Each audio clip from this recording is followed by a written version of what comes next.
பிரியாணி செய்கிறதுக்கு 2 ஏலக்காய், 2 பட்டை, கொஞ்சம் போல் கிராம்பு, இலை எடுத்து வச்சுருக்கேன். 3 ஸ்பூன் இஞ்சி பூண்டு பேஸ்ட்டு, 2 பெரிய சைஸ் தக்காளி ஸ்லைஸாக கட் பண்ணி வச்சுருக்கேன். 3 பெரிய சைஸ் வெங்காயம், 2 பச்சை மிளகாய் எடுத்து வச்சுருக்கேன். ஒரு புடி அளவுக்கு புதினா கொத்தமல்லி எடுத்து வச்சுருக்கேன். இப்போ ஒரு பாத்திரத்தில் நல்லெண்ணெய் சேர்த்துக்கிறேன்.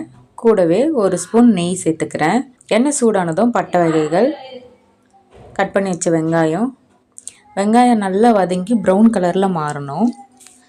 இப்போ பாருங்கள், கலர் நல்லா மாறி இருக்குது. இப்போ இது கூட புதினா கொத்தமல்லி சேர்த்து ஒரு கலந்து விட்டுக்கலாம். இப்போ இதில் மசாலா வகைகளை சேர்த்துக்கலாம். காரத்துக்கு ஏற்ற மாதிரி மிளகாத்தூள், கரம் மசாலா, 1 ஸ்பூன் பிரியாணி மசாலாவையும் சேர்த்து கலந்து விட்டு இஞ்சி பூண்டு பேஸ்ட்டு சேர்த்துக்கிறேன்.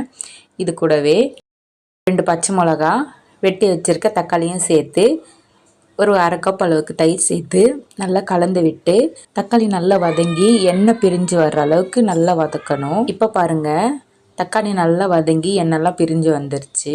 இப்போ இதில் கழுவி வச்சுருக்க சிக்கன் பீசஸ் சேர்த்துக்கலாம். இப்போ சிக்கனில் எல்லா சைடும் மசாலா படுற மாதிரி நல்லா அப்படி இப்படியும் கலந்து விட்டுக்கலாங்க. இப்போ இதை மூடி போட்டு ஒரு 5 நிமிஷம் அப்படியே வேக வைக்கலாம். ஒரு 5 நிமிஷம் ஆயிடுச்சு. இப்போ பாருங்கள், சிக்கன் ஒரு 50% குக்காகி தண்ணிலாம் நல்லா பிரிஞ்சு வந்திருக்கு. இப்போ இதில் அளவு தண்ணி சேர்த்துக்கலாம். நான் 2 கப்பு பாஸ்மதி ரைஸுக்கு 3 கப் அளவுக்கு தண்ணி சேர்த்துக்கிறேன். தண்ணி சேர்த்து கலந்து விட்டு உப்பு பார்த்துட்டு உப்பு சேர்த்துக்கோங்க.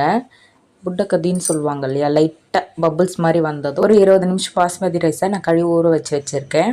அதை சேர்த்து கலந்து விட்டுக்கலாம். இப்போ இதில் ஒரு அரை லெமனை புழிஞ்சு விட்டுக்கிறேன். ஸோ அப்போ ரைஸ் வந்து ஒன்றோடு ஒன்று ஒட்டி வராது, உதிரியாக வரும். இப்போ பாருங்கள், இந்த மாதிரி ஒரு கொதி வந்ததும் மூடி போட்டு ஒரு 5 நிமிஷம் இப்படியே குக் பண்ணி எடுத்துக்கலாம். இப்போ பாருங்கள், தண்ணிலாம் வற்றி இந்த மாதிரி வெந்து வந்திருக்கு. தம் வச்சுக்கலாம்.